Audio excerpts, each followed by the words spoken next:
Design shapes the way you live. I'm Nico, an interior design expert focused on the connection between home and well-being. Using science, design, and professional expertise, I'll help you shape a space that elevates your mindset and enhances your well-being. Let's create space for better living, starting now. If you like this podcast, if you're enjoying any of my podcast episodes, please share it with a friend.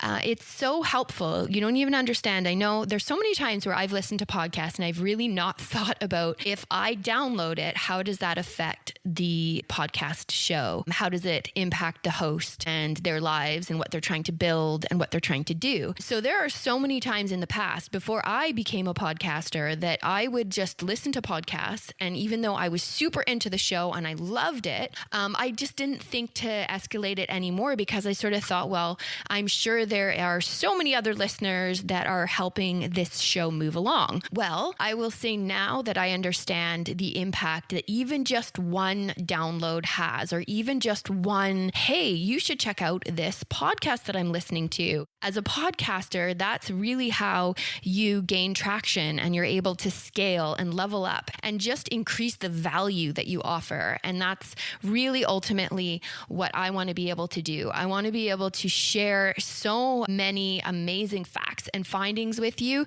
so that you can improve your life, so that you can look at your home with heart, that you can be grateful for your home, and that you can find areas in your home that you can carve and make your own, beautiful to your eyes, but also super beneficial to your brain and your body and your overall just fulfillment in life. So that's my personal goal for you. I know that my journey has kind of brought me to where I am today, in that I have kind of walked two roads. One, as a professional interior designer, I have some experience there and some stories there that have kind of got me to where I am. And then on the other side, just the fact, the importance of home and the significance of home, because I have moved around a lot and experienced times not really knowing where I was going to live with a young family, and just how important it is to be in a space that feels like you have some control over your immediate environment, and that you have a sanctuary and you have a safety, and you ultimately have a place to call home that you get to carve out and you get to make changes to suit your life and to be a better person. So I think, that's kind of led me to where I am. And that really, really fuels my passion and why I have kind of decided to not practice as much interior design with one-on-one clients, as much as I do love that. And I do still do that from time to time. But ultimately, it's like diving into this amazing research that's coming out now in fields like neuroaesthetics, neuroarts, and really, really get to be like, oh man, this is just, information is so valuable to the average homeowner, myself included. So to be able to take that information and put it into kind of like bite-sized pieces for you, so that you can, I'm going through all of this research and I'm reading all of these books and doing all these things. And then ultimately I'm just pulling out the things that I know I can share with you that can impact you in really significant ways. And I'm kind of wrapping it all in a bow, if you will, of interior design, bringing my experience just in the field of interior design alongside it. So that's my hope. That's my goal. So if you like any of my episodes, I ask you again, just share them with some friends. Word of mouth. There is nothing better than word of mouth. Leave a review on my podcast. That's huge as well. So I just want to say, from the bottom of my heart, thank you. Thank you. Thank you. It means the world to me. And I hope that you enjoy today's episode as we head into summer, an amazing time of year. So the next several, I think the next several episodes may be sort of more summer related. So but that's just all the feels and the things that I'm experiencing right now. So yes, without delaying it any further, let's get into today's episode. Outdoor plazas, public spaces, and hangouts. whereabouts. Today, we're going to look at why these things are so fabulous, why they're so great, why they have really started gaining popularity again in recent years in urban planning and in the focus of a lot of cities, not just cities, but just densified places. We're going to look at some of the world's coolest ones. So if you are ever traveling to these places, you might want to put that on your list of must-dos. But as always, I'm going to share some of the health benefits with you, because spending time in outdoor plazas and gathering spaces, there are quite a few benefits. So we'll look at some of those today. And I know today's episode isn't necessarily about your home. We are really just looking at experiences. And, if you enrich your life with experiences, you then have the opportunity to bring them home and reflect them in your interiors and allow your interiors to speak to those experiences and mirror back those very special moments in your life. Because it's the moments that make up your life. And if you experience really interesting moments and moments that impact you, then that's just going to impact your life for the better. And I think as we're so focused digitally, we're always looking at our phones and seeing this world on our screen. And that world can often leave us feeling like, your home isn't good enough, or your home should look different than it does, or you just get consumed in other people's experiences. And for that moment, when you're watching and you're looking, you feel great. You feel like you're in that moment. You're right there with that person or right there in that home. But then when you're off of your screen, the reality is that actually isn't your life. Those moments aren't yours. Those moments are you witnessing them, but you're not interacting with them in real time. So that's why I just want to reiterate creating these special experiences, like really getting out there and taking part. And I know today we're talking about plazas and public spaces in different parts of the world, perhaps, than where you live. But it doesn't necessarily have to be that. It can be just taking part in something that's close to home, that you feel that sense of community and you're in the moment, you're experiencing life, and you're not just experiencing life through your screen, because we know that the benefits are very, very different. When you're interacting and having wonderful experiences that are actually yours, your very own, the way that impacts your life is drastically different than watching it from a screen. So I just want to encourage you, as we talk about outdoor plazas, to think about, we're in the summer now. So what are you going to do to experience, outdoor plazas near your home or at places you're traveling this summer? When you travel to a country, one of the best things you can do to get a sense of the people and the country is to spend time in a plaza or a town square. And of course, there are really touristy ones. So sometimes it is beneficial to kind of look for one that's a little off the beaten path, if you really want to rub shoulders with the locals. But often what makes a plaza so popular with tourists is the architecture surrounding it, or the historical significance. Also the vibe and the type of people who hang out there. You often find a kind of eclectic mix of people. There's musicians, there's people riding through on their bikes. There's people just sitting by fountains and taking it in. There's people reading and looking almost like they don't notice that there's anyone around them. There's children playing. Sometimes there's art sculptures. Often there's elderly people doing, playing games that are, like traditional games. It's just a mix of people and ages and activities and purposes. And then it's usually surrounded by stunning architecture and historical significance. And seeing these things and allowing their significance to impact you can be really beneficial. Me and my husband, we went to Spain several years ago, and we would often, as I'm sure many of you have done as well, sit in a plaza and just take it in, order coffee or a beer and just wander through. I have a few favorite plazas in Spain that I love, and where sometimes you just be wandering through a town and you just come across a little community gathering spot where there would be some sort of cultural event going on. I remember we were wandering through this old town, and we just came across this little plaza, and what it had is they were celebrating moms and women, and they had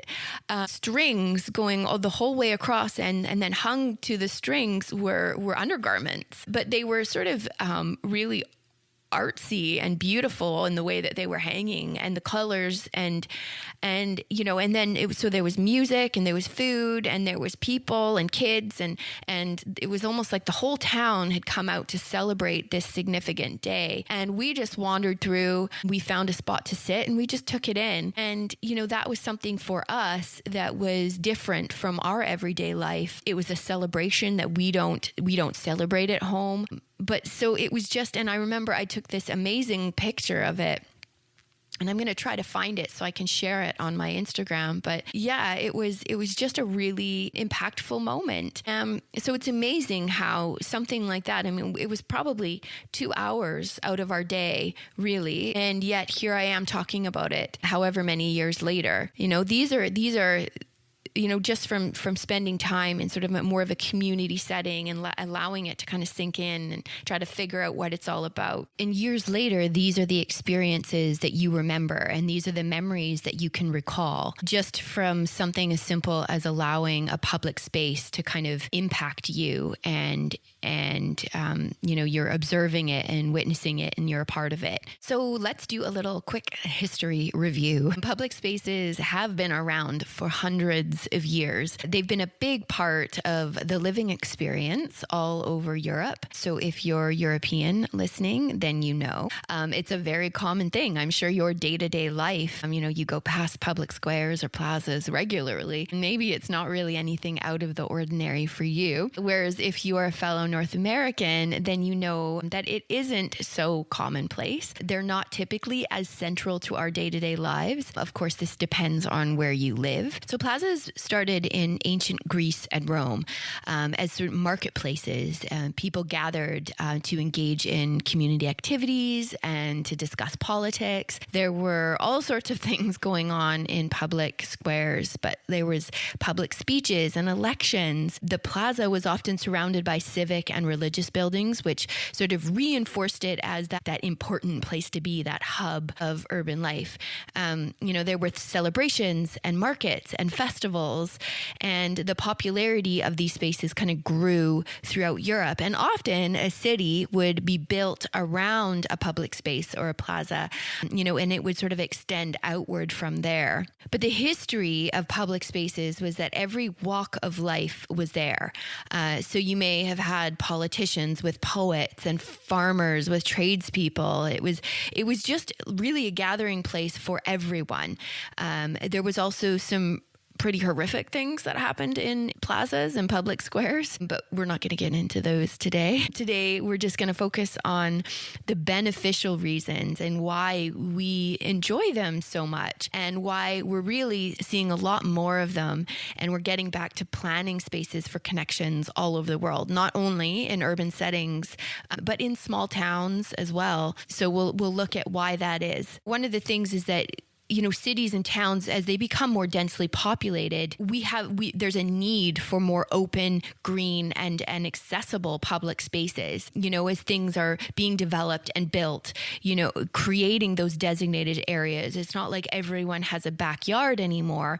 A lot of times in densely populated areas, no one has a backyard. They're lucky if they have a balcony, right? And so being connected to nature and being connected to the outdoors becomes even more important for the health and the well-being of communities. So designing developments with this in mind is really, really key for a thriving community. Now, that can be a city, that can be a community within city, that can be a town. It really, if there's dense population going on, then this has to be considered. And we're seeing a lot more of this. And I think also as we learn and understand what the benefits are and how these spaces deeply deeply impact us, we'll be seeing more and more of this. Another benefit is that plazas and squares, they can boost local economies, right? So they attract tourists and shoppers, and they're often surrounded by businesses. There's cafes and restaurants and shopping. So they really, really add to a sense of vibrancy, which often leads to an area becoming a hotspot. And is that if an area is a hotspot, it can boost property values as well. So economically, plazas and town squares are really beneficial. And there's cultural significance as well. If they can host cultural events and festivals and markets and performances, they can be venues for cultural expression, which can be on show. And, it's again, another attraction. It helps with that economic boost. Yeah. And then of course, like health and well-being, we've got to talk about that.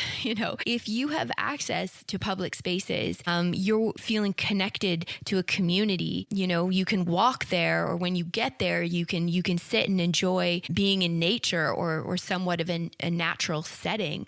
You can sit and meet with friends and have social interactions. So away from technology and all of these things that we know we need breaks from. And even there's some amazing town squares and plazas that have been really thought through with accessible gyms. So you have people that are coming there to work out. Often you'll see yoga classes taking place or Tai Chi classes. And it's just this amazing place that is accessible to everyone and open to everyone. And everyone is allowed to use it or engage with it.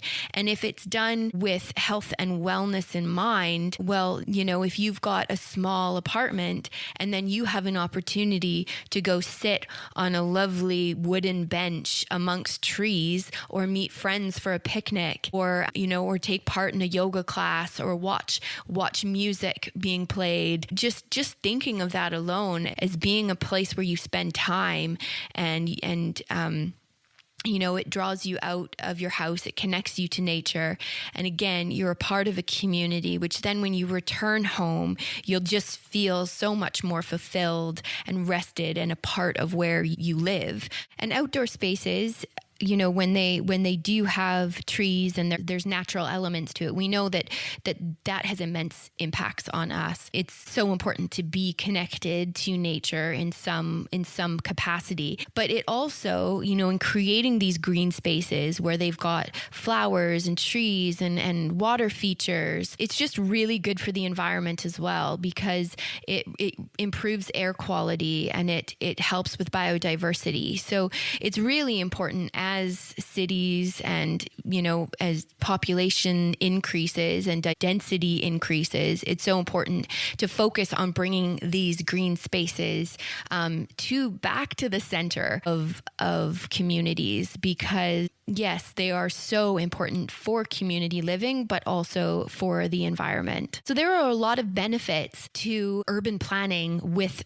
plazas and outdoor spaces. But when you, just speaking about it from a personal perspective, when you think about a plaza that you visited or a town square that you've spent time in, can you picture it? Have you ever traveled somewhere and walked into a plaza and it's impacted you? Have you ever met someone in an outdoor setting? Have you ever done a yoga class in a park where there's people and benches and music and all of that? So for you, in your experience, how has that impacted you when you actually think about it?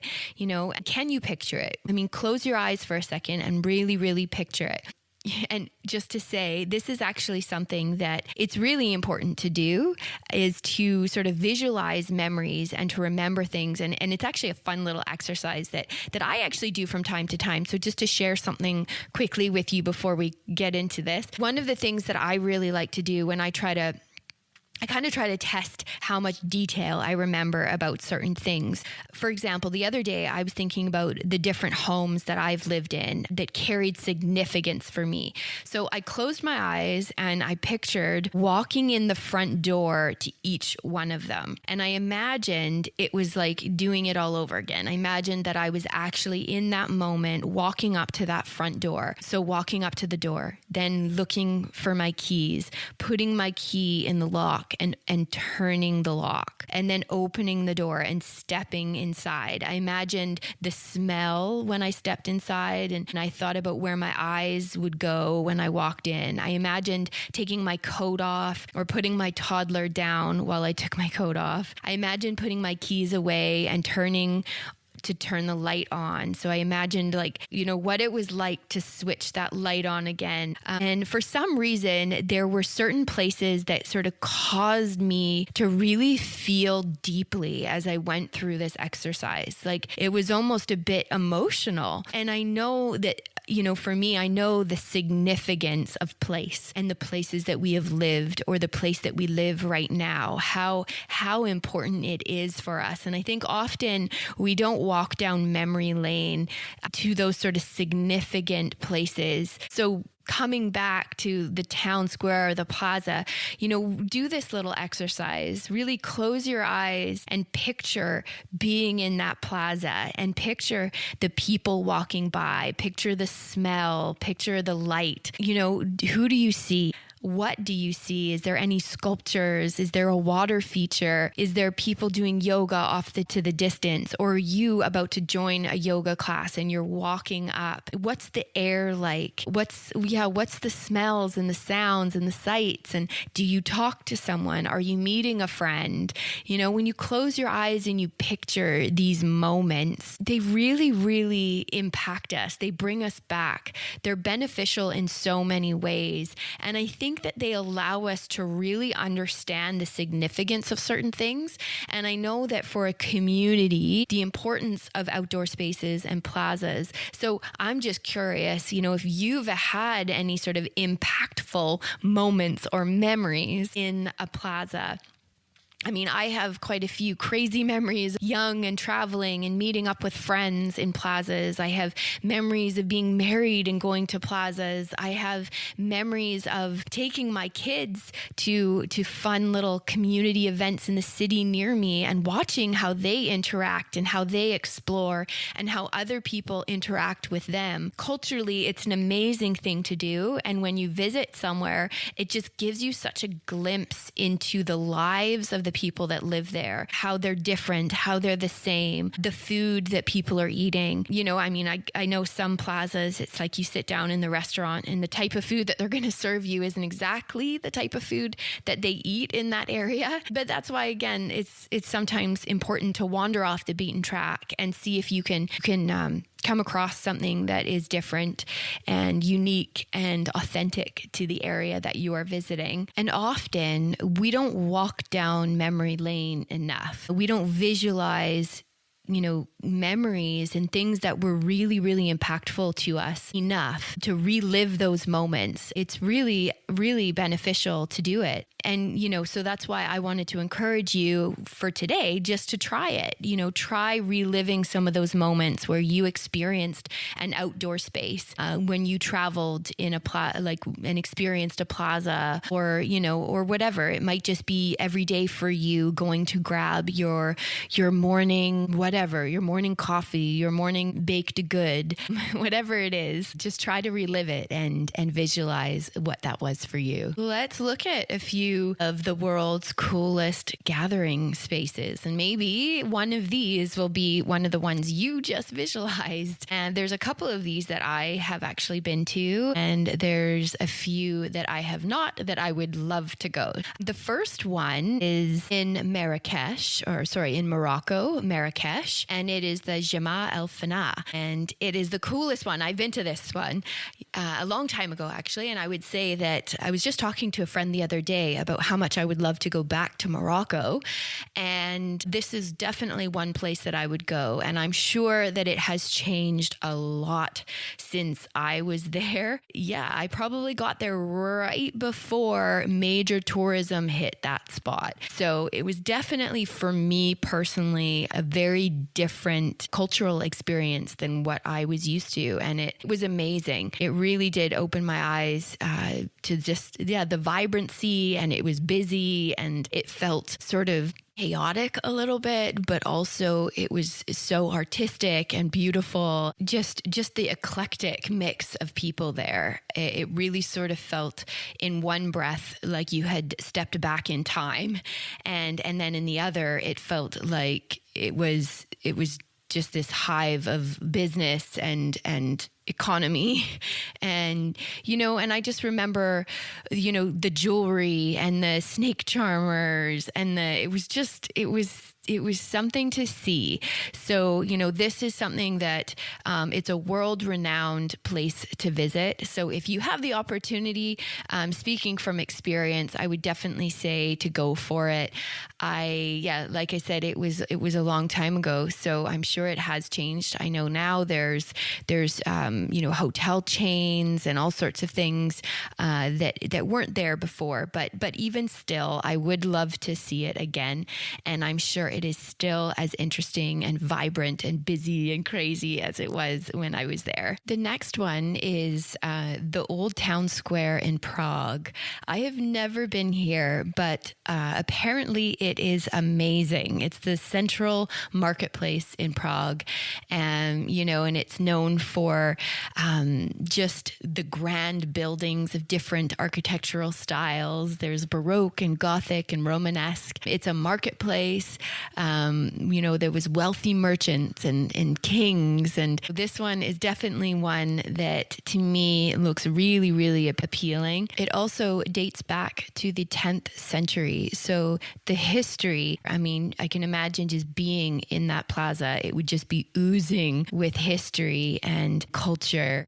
The next one is in Venice, Italy, and it is the Piazza San Marco Square. This is a hugely popular site. It's one of the most visited sites in Italy, and millions of people come here every year. It is absolutely stunning, and it really, really transports you back in time. When you walk into a plaza and the cobblestone has been worn, the patina on the buildings, you can see different architectural styles. Like the place that you're spending time speaks to you, and it informs you of the past. And I think we all walk away desiring a bit of history and a little bit of something more. And the last one I want to mention today, before I do, I just want to say that we'll probably do an episode soon on just outdoor plazas, like the new ones that are being designed today, and urban planning and all of that, just because it is so interesting and it's so important to our cities. And as our cities are more densified, there is such an importance of this. So the one that I'm going to talk about today is Exchange Square in London, England, and it's designed by DSDHA, and I hope I'm pronouncing that correctly. So their goal for this particular square was to design a landscape that nurtures plants and people. When I see pictures of this, because I have not been to this one, I just want to go. I want to hang out here. I want to meet friends for a picnic. I want to wander through with my kids. I want to people watch. I'd love to spend time in the morning.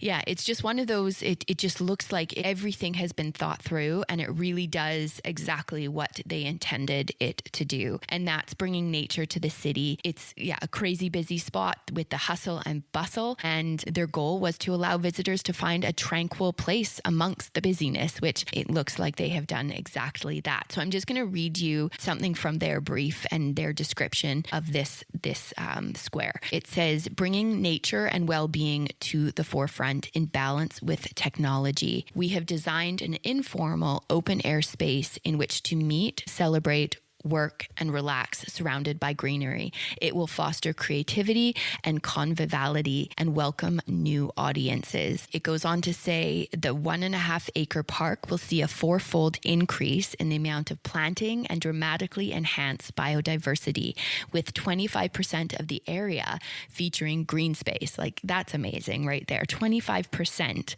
of that space was designated to green space. Well-being and inclusivity have been vital considerations throughout the design process, driven by the ambition to make a vibrant space that encourages engagement and interactivity. A comprehensive analysis of pedestrian movement helped to identify barriers to access, including steps, changes in level, lack of visual contrast, and changes in tactility and poor signage in order to provide a space that is accessible to all. A strategy of awesome planting is proposed that will offer seasonal variety and an ever-changing sensory experience that ensures the park will never be the same place twice. Isn't that amazing? Doesn't that sound like a place you just want to hang out and visit often?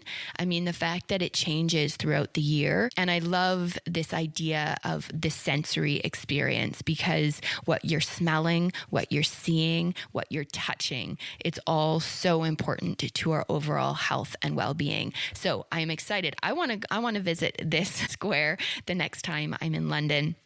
And I'm actually going to see, I have a good friend that lives in London, and I'm going to talk to her and see if she's actually been to this square and what she thinks about it. Anyway, yes, if you want to see more of DSDHA, they have amazing work. I've just been hacking a bunch of their stuff today, checking it out. Anyway, yes, so that concludes this episode. So I'll just share a little quote on this today. And like I said, there are so many amazing plazas and outdoor spaces throughout the world, whether they're very, very, very old or whether they are new and cutting edge. The most important thing is just being in connection, in community, rubbing shoulders with people and just taking it all in. And anyway, so I hope you've enjoyed this podcast today. And so I'll leave you with this quote today by Jan Gehl. And it is, "First, we shape the cities, then they shape us. The city, throughout the history of mankind, has been the meeting place for people. Much of the culture of mankind has happened in the public space. Public space is a very important aspect of a good and well-functioning city." I hope you enjoyed today's episode. We will chat soon. Thanks so much for listening today. If you found this episode helpful, the best way to support the show is to follow along and share it with someone who'd love it too. And if you'd like to go a step further, you can become one of our Better Living backers. It's a small monthly contribution that helps keep the show going. And as a thank you, I'll send you a personal note along with a 15% discount for the Create Space course when it launches. You can find the Support the Show link right in the show notes. I'm so glad you're here. Thanks for creating space with me.